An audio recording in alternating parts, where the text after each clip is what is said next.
Hola a todos, mi nombre es Julia Ismael, soy médica oncóloga y es un placer estar compartiendo este espacio con ustedes. Ante todo, felicitar a iCáncer por la iniciativa de organizar este evento, de poner esta temática en agenda, que es una problemática poco visualizada y que genera grandes problemas e inequidades sobre las que ya existen en el control del cáncer a nivel global. Vamos a empezar a hablar sobre la prevención y promoción de la salud en LGTB y sin más les presento el temario. Vamos a hacer una breve introducción de por qué esta temática es diferente y qué particularidades tiene. Sobre todo la particularidad que ya la adelanto aquí en el temario son las barreras. No obstante, existen oportunidades, ventanas de oportunidad y algunas cuestiones puntuales en relación al cáncer. Entonces, el cáncer es un problema de salud pública a nivel mundial. No todas las personas, sin distinción de raza ni identidad de género, pueden y podemos estar afectadas por esta patología.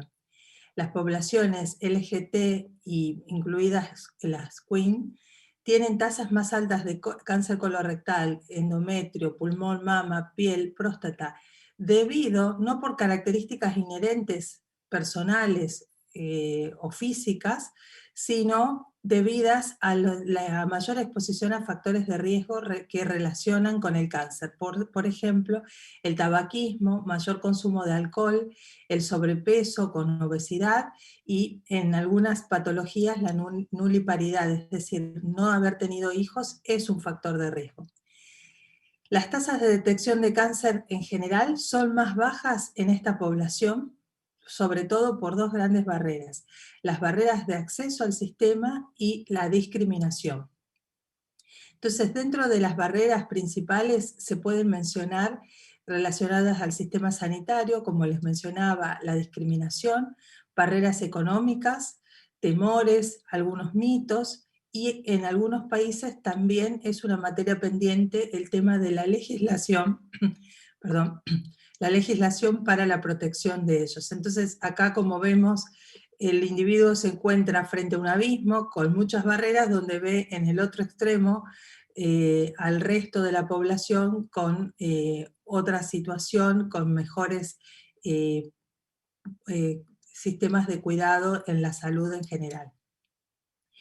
Fundamentalmente, como les mencionaba, las barreras en el sistema sanitario se pueden agrupar con las comunidades LGTB. Tienen mayor riesgo, sobre todo con consumo de tabaco en un 40% mayor que la población general. Y sobre las barreras para la atención, en una encuesta, el 60% de los oncólogos manifestaron que no sabían lo suficiente para tratar a este grupo, no tenían herramientas suficientes. Y el 80% de los oncólogos, a su vez, decían que no saben lo suficiente para tratar a personas trans. Entonces, como marco a la introducción, las personas que sobreviven o sobrepasan un cáncer una vez terminado el tratamiento, se observan disparidades que se asocian a menor calidad de vida y peores resultados de salud. Los resultados de salud que se miden en cáncer son sobrevida libre de enfermedad y tasa de mortalidad causa específica. Estos son peores cuando uno aísla todas las características y solo los separa o los estratifica por ser LGTB u otros. Entonces tienen peores resultados de salud debido a la discriminación, la exclusión social, la pérdida de apoyo familiar y depresión. Tienen mayor nivel de estrés debido a esto mismo, la discriminación, el estigma, el acoso, prejuicios, no solo desde el entorno familiar y de apoyo, sino desde el sistema sanitario, la homofobia, y toda esta situación de estrés, discriminación, estigma, acoso, prejuicios, promueven un mayor riesgo de trastornos psicológicos en esta población, que puede ser manifestada por depresión, trastornos del estado de ánimo, ansiedad, ideación suicida o intento de suicidio. Y esto, como sabrán o lo habrán escuchado alguna vez, todas estas situaciones conllevan o se asocian a uso indebido de medicamentos o abuso de drogas, lícitas o ilícitas, como decía, el alcohol una de esas u otras sustancias. ¿Cuáles son los obstáculos en el sistema de salud? Bueno, tenemos algunas herramientas que son las prácticas respetuosas en salud, y con la consigna clara de que todas las personas tenemos una orientación sexual, una identidad de género y una expresión de género. Todos debemos tener estos conceptos muy claros, incluidos y especialmente el personal sanitario que va a atender a esta población. Cualquier sistema de opresión, situaciones en el ámbito de la salud y ámbitos de discriminación y violencia son situaciones expulsivas que promueven a que aíslan a la persona y no lo ayudan a acercarse al sistema sanitario. Por ejemplo, el no reconocimiento de las identidades trans, la negación de cobertura en tratamientos que le corresponden. Por eso es importante conocer la legislación y estar al tanto de cuáles son los derechos y cuáles son las medidas de salud a las cuales uno tiene acceso y puede reclamar. Reducción de la salud e identidades. Entonces, otro ejemplo de las barreras del sistema de salud, un estudio reciente sobre 1.900 personas que habían padecido cáncer, reportó que la población LGTB no solo enfrenta desafíos en el tamizaje, sino barreras en el acceso. El tamizaje es los métodos de diagnóstico tempranos antes de que la enfermedad tenga síntomas. No solo para ello, sino barreras en el acceso al cuidado de su enfermedad una vez que ya tenían el diagnóstico hecho. Otras barreras son el miedo propio de la persona a la discriminación o el acoso, debido a experiencias negativas anteriores con otros contactos con el sistema de salud, con médicos, enfermeras u otros trabajadores en el pasado, por la falta de recursos legales o financieros o cobertura de seguro, como les mencionaba, la vergüenza y la situación de ser inmigrante. Y entonces, continuando con la discriminación, ante la discriminación en entornos clínicos, muchas veces pasa que la persona con el miedo, la vergüenza, se retrae y evita revelar la orientación sexual o su identidad de género a los profesionales de la salud. Esto acarrea, esta falta de divulgación, además de que el daño psicológico de guardar una verdad o tratar de sostener una situación superficial, una realidad superficial, obstaculiza la capacidad para hacer el diagnóstico y tratar adecuadamente su enfermedad por parte del personal.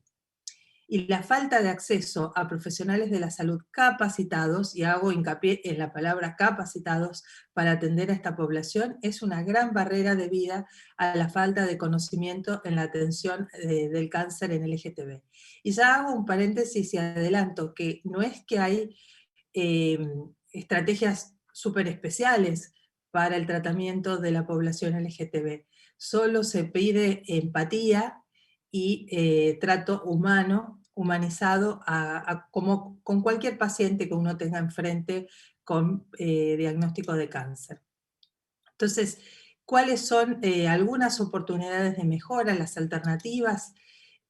Dentro de las alternativas se puede aprovechar algunas oportunidades, como capacitar al personal de salud para trabajar con los pacientes, adecuar las pautas de detección de cáncer y hacer guías claras organizacionales en las instituciones para que el personal médico esté atento para la oportunidad del tamizaje de la población, como en cualquier centro, y las mejoras en las prácticas en los pacientes transgénero, difundir eso por el lado de la capacitación del personal y la adecuación desde el sistema sanitario. Y luego, esto es muy importante, la difusión a la comunidad de la información sobre la atención oncológica y los recursos de los cuales disponen, tanto desde el sistema de salud como los recursos financieros o legales que existan en el país. Entonces el consejo es que si uno es paciente, ingrese al sitio oficial del ministerio o de salud de su lugar donde habita, para informarse sobre cuáles son las pautas y recomendaciones existentes, como así también la legislación vigente en cada país. Y hacer vigilancia del cáncer, y sobre todo, como en cualquier situación de salud sanitaria, llevar un análisis de datos e información específicos para poder ir monitoreando cuáles son nuestros resultados y nuestro desempeño en temas de salud. Y como punto importante, fomentar la investigación para comprender mejor cómo mejorar la atención en las minorías sexuales y de género.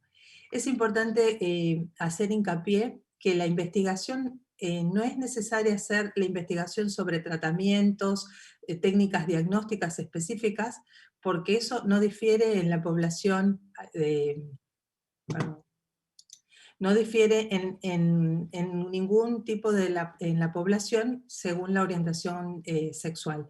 Lo que sí es importante es investigar, hacer estudios sociales, psicológicos, para ver cómo abordar mejor a esta población y hacer que el sistema de salud sea más continente para estar mejor preparado en la atención. ¿Existen algunas guías? Es una buena pregunta, y la respuesta es que en verdad son muy pocas las guías específicas que estén destinadas a los médicos de atención primaria de la salud para poder atender a la población LGTB. No obstante, hay algunas recomendaciones generales que sería como el viaje, la trayectoria del paciente dentro del sistema de salud y cuál es el principal problema a abordar cuando uno toma el primer contacto con el paciente, en los temas relacionados con la discriminación. También hacer una evaluación a través del servicio de salud mental para poder contener con todas esas que les comentaba, la depresión, angustia, ansiedad que el paciente trae por los temores y las experiencias del pasado. Hacer una investigación sobre el consumo de sustancias, averiguar sobre la fertilidad, el embarazo o la paternidad, y asesorar a las personas para que tomen las mejores decisiones, en pautas sobre la salud sexual, el cuidado de la salud sexual, evaluar cuáles son los riesgos elevados que pueda tener por edad, por sexo al nacer, o por el uso de sustancias como les contaba, y luego también trabajar sobre la autoimagen, promover la actividad física, evaluar e intervenir sobre violencia doméstica, y también, como ya les he mencionado, el abordaje legal sobre la unión legal para si es que está en pareja, o asesoramiento sobre la paternidad.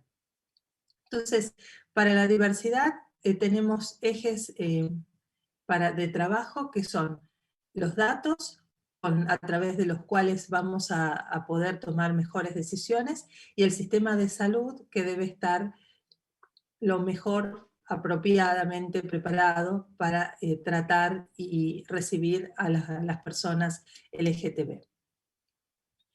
Los cuidados generales para el paciente transgénero, el objetivo es, como les decía, como uno de los resultados era una mala calidad, una pobre calidad de vida, pese a poder atravesar toda la línea de cuidado continuo en cáncer, hacer un abordaje amplio de las expectativas y planes personales, y asociarlos y adaptarlos a la realidad de cada individuo, hacer tratamiento individualizado, y sobre todo en cuanto a las experiencias de la vida real, o si requiere o quisiera terapia de suplementación, de reemplazo hormonal. Y en cuanto al tamizaje, un adelanto de dos puntos muy sencillos, que son: para todas las personas trans mujeres, deben hacerse un seguimiento de cáncer de próstata y mama, como la población, siguiendo los criterios de la población general. Y el trans hombre debe hacerse screening y seguimiento de tumores pélvicos, realizarse un PAP y hacer tamizaje de cáncer de mama. Entonces, en cuanto a las recomendaciones, como les mostraba en la trayectoria del paciente en otro paper, debe referirse al profesional de la salud mental para valorar la disforia de género. Es una recomendación basada en estas guías que figuran al pie de grado B. Confirmar la elección de si va la preferencia de hormonoterapia y el consentimiento también es una recomendación de grado B. Tratar los efectos secundarios de las hormonas, de la hormonoterapia. Una de esas es la obesidad. Es una recomendación de grado B, y recomendación grado A, es decir, el máximo nivel de evidencia disponible, es que las personas deben ser invitadas a participar del tamizaje y controles basados en el sexo de nacimiento. Esta diapositiva nos pone en contexto sobre lo que ya vine mencionando a lo largo de la conversación, es que el cáncer cervical no tiene sexo. ¿Y por qué no tiene género? Los varones trans necesitan prevenir el cáncer de cuello de útero. ¿Y por qué? Se necesita que todos los varones trans puedan hacer una consulta ginecológica para prevenir el cáncer de cuello de útero, que es un cáncer de cuello que es muy frecuente en las personas a partir de los 35 años, y es una patología que es fácilmente prevenible a través de la realización de un estudio que es un PAP, es un estudio poco invasivo y que permite detectar si hay lesiones en el cuello uterino y tratarlas tempranamente antes de que se transformen en cáncer. Esto es una extracción de un material de publicidad, de un material informativo a la comunidad que está disponible en la página web del Ministerio de Salud de la Nación de Argentina, donde explica cómo es la realización del PAP, para que uno pueda tener una noción antes de la consulta y derribar el miedo, y que el cáncer de cuello uterino está asociado a una infección viral persistente, que es la infección por HPV, y que al ser causado por esto también hay una estrategia de tamizaje que está relacionada a la detección de las formas más oncogénicas del virus de VPH, y en algunos países está disponible como técnica de tamizaje primario, por ejemplo en Argentina está disponible.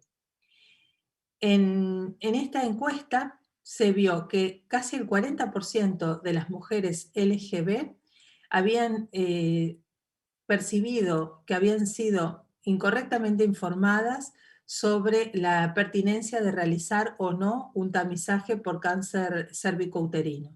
Y solo la información fue incorrecta, el sesgo fue debido a su orientación sexual. Esto ni no es tan antiguo, es del 2018. Y parte del mismo material informativo que les contaba, que les mencionaba, que está en la página web del Ministerio de Salud, es una aproximación, una invitación a que las personas se acerquen al sistema de salud, ofreciendo que la identidad no está definida por las características biológicas, pero no obstante lo que uno piense o quiera o diga, las personas requieren y merecen cuidados de salud, y si bien todos los servicios de ginecología habían estado históricamente asociados a las mujeres, también tienen la obligación de garantizar el acceso a las personas trans con el derecho integral a la salud. Y ahí explica que en la consulta el médico o la médica debe escuchar, explicar y orientar en un ambiente de privacidad y de empatía, como algo que ya hemos mencionado, para que la persona pueda tomar las mejores decisiones de salud. También en la consulta, como mencionaba, es útil consultar al consultorio ginecológico para detectar el cáncer de cuello uterino y el cáncer de mama tempranamente. Explica que la edad de comienzo del tamizaje recomendado es a partir de los 50 años y al menos cada 2 años a través de una mamografía, que también es un estudio poco invasivo, que requiere un turno previo, y también hay algunas pautas a tener en cuenta sobre síntomas de alarma. Y la otra razón por la cual deberíamos acercarnos al consultorio del ginecólogo es para poder prevenir de la mejor manera las infecciones de transmisión sexual, que a través del uso del preservativo explica las formas del uso y las opciones disponibles, y a tener en cuenta que si la persona quisiera recibir hormonoterapia, pues tiene derecho a iniciarlo y recibir un asesoramiento adecuado para que no tengan efectos adversos. Hay múltiples iniciativas globales a las cuales uno puede concurrir a las páginas web y recibir más información. ¿Y cuál es la situación del colectivo LGTB en Argentina? Es uno de los países que que ha avanzado en materia de derechos para el colectivo LGTB y otras orientaciones de identidad de género. Sobre todo ha sido gracias al apoyo de las organizaciones de la sociedad civil, puntualmente esta que está mencionada en la filmina, que es FALGTB. Sumado a un amplio consenso político, tenemos algunas leyes que protegen y garantizan la igualdad ante la ley de las personas.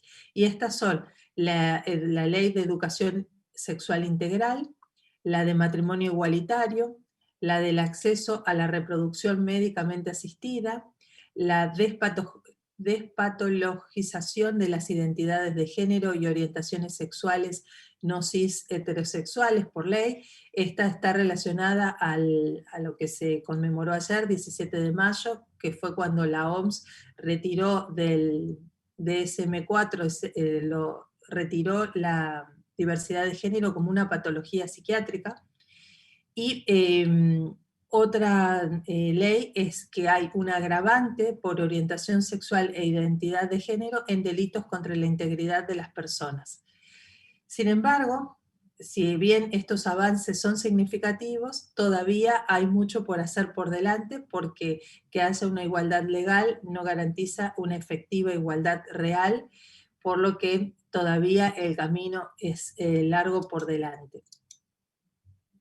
Y siguiendo con el tema legislativo vigente en Argentina, es importante que sepas que que tenés derecho a que te llamen por el nombre que elegiste, aunque no coincida en lo que dice el DNI, a conversar en un espacio de confianza y comodidad sobre tu vida sexual, como les mencionaba, en un consultorio que debe haber privacidad, y que el médico debe ser abierto a escuchar y a contener al paciente en todas sus inquietudes y a recibir atención sin discriminación. En algunos países existen listados de médicos que están capacitados y entrenados para que uno no tenga por sí tener que ir a hacer la experiencia e ir viendo con qué médico tiene mejor rapport. Y si sufriera alguna situación de discriminación, hay un organismo en Argentina que es el INADI, que es un organismo dedicado a la discriminación, por cualquier razón. Y está un 0800 las 24 horas. Y el respeto a la identidad de género es un derecho humano. Acceder a una salud integral con un trato digno y respetuoso es un derecho. Y esto es ley en Argentina. Y hasta acá llegamos. Agradezco nuevamente a los organizadores por la oportunidad de poder compartir este espacio, de poder mostrar algunos datos, algunas sugerencias. Y lo importante es que hay que acercarse al sistema de salud, hay que buscar información, principalmente y en primer momento a través de los sitios web, y luego cuando uno tenga más herramientas, acercarse, pero no dejar pasar el tiempo en hacerse los controles y los chequeos oportunos y de calidad. Muchas gracias.